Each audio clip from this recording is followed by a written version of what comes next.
Solutions to modern climate challenges are everywhere. Join us as we explore solutions around the planet.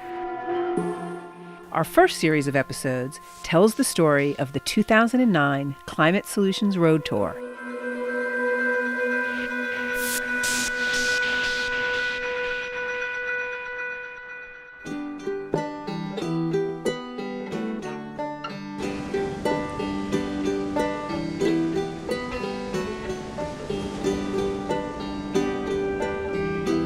The very next solution we encountered was in the form of an individual, DEEPAK Gadhia. DEEPAK had been developing advanced solar thermal systems capable of producing enough heat and energy to cook food for thousands and thousands of people.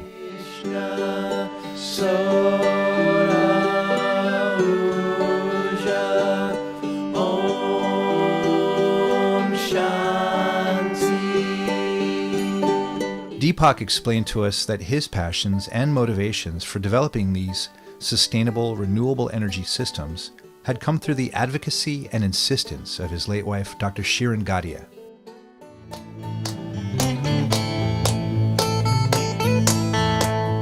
We are at Gadhia Solar, just about 200 kilometers away from Mumbai, on the way to Ahmedabad here in Gujarat. So this is what DEEPAK Gadhia does. So he empowers people, he takes energy to the people, he informs them, he teaches them what this technology is, and they get to use it. Basically, we started as an NGO to promote environmental protection, but then we all soon realized that talking about environment is not sufficient. The first question they always heard was, it's very easy for you to say don't do this, don't do that, but what's the solution? So we brought this technology called a concentrator technology to India. There you have a parabolic dish which concentrates the light at the focus. You can put a cooking vessel here. Now because it's dirty, I can put my hand, otherwise the temperature is 250 degrees centigrade. So this has been the dish. This is a small dish which can cook for 4 to 5 people. And then we have a big dish which can cook for 10 to 15 people. But again, a poor man said that even if I had money, I will not buy a solar cooker because for me the wood is free. So for him, if he had money, he would buy a cycle or a TV or a fridge, but not a solar cooker because solar was his last priority. We met DEEPAK Gadhia through another mutual friend named Rohan, who is the head of sustainability for Infosys. And he said, you must chat with him. And as soon as we connected with him, DEEPAK was ecstatic about a group of young people coming to meet him, and he introduced us to so many other people. And in fact, he traveled with us for part of the journey.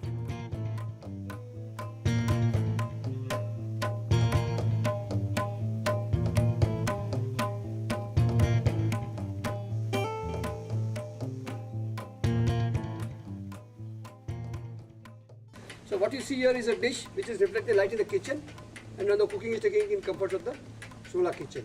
So this is a technology called Scheffler concentrator. Then it is a very unique technology. It looks like a parabola, but it is not, because this is the only parabola in the world which has a fixed focus. So you have to make it stationary focus, and you have to make it automatic, because once you are cooking in the kitchen, you don't want to go out and turn the dish along with the sun. You want it to be automatic, just like when you're cooking on the gas. So what you see here is a tracking mechanism. This is a clock which is turning the dish along with the sun. Normally, if you want to track a system, you will have a DC motor or some sensor. We didn't want that because that would be too high technology, big jump from small to or zero to something big. So what you see here is a clockwork which is used in the old grandfather principle. All the old grandfather clocks would have a stone. So actually what we are doing is this weight is pulling the dish, and this clock here is not driving the dish, but it is releasing the dish at a speed which you have set.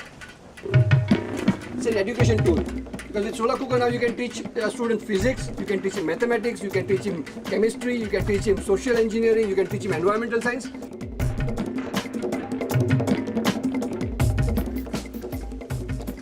So now this is where the light is coming in the kitchen. You can see here, I can put my hand here, it's not there. The nearer I go to the sun, the brighter it becomes.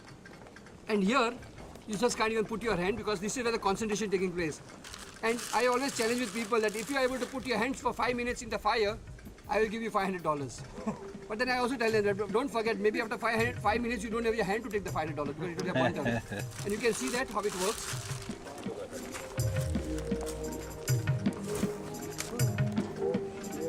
So this is where you can really see the power of the sun. So what we are doing is we are actually now hitting a metal block with some chemicals inside. You can see the temperature is 449 degrees centigrade. So what we saw was a small cooker which cooks for 4 to 5. Then we saw a cooker which cooks for 10 to 15, that's K14. Now this is a chef dish which can cook for 50 to 100 people, 100 small children or 50 grown-up people.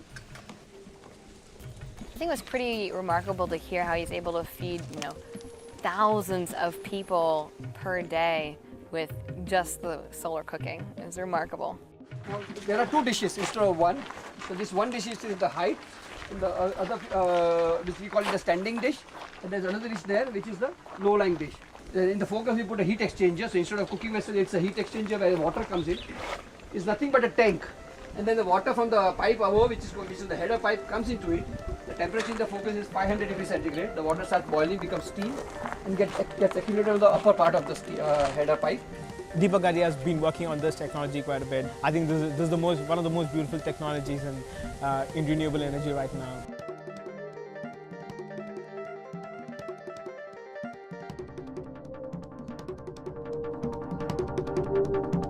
It is actually perfect mechanical mechanism. It has a chain which actually moves. The solar panels move according to the sun, getting maximum sun rays, capturing it and reusing it for cooking, heating waters and all that. So that's absolute fantastic approach to recycle things. That's fabulous. DEEPAK's contribution was stunning because it used this incredible nuanced geometry that doesn't look at a parabola as a fixed shape. It looks at the functionality and then allowing you to eliminate a whole bunch of other matter, which then reduced costs dramatically. You don't need as many mirrors, they're expensive. You don't need as much steel work, you don't have the weight. You can do things with it. You can turn them independently and capture sunlight that's reflecting off of here, that is shining here. That was the miracle for me that DEEPAK illuminated. It's beautiful. That is mathematics at its best. Not gone.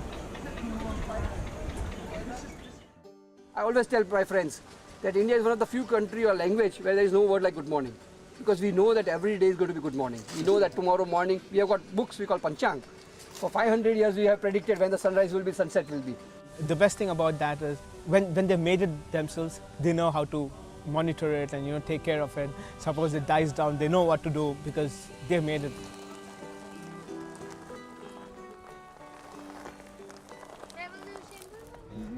As we left Valsad, we could see the influence DEEPAK and his team had across the region.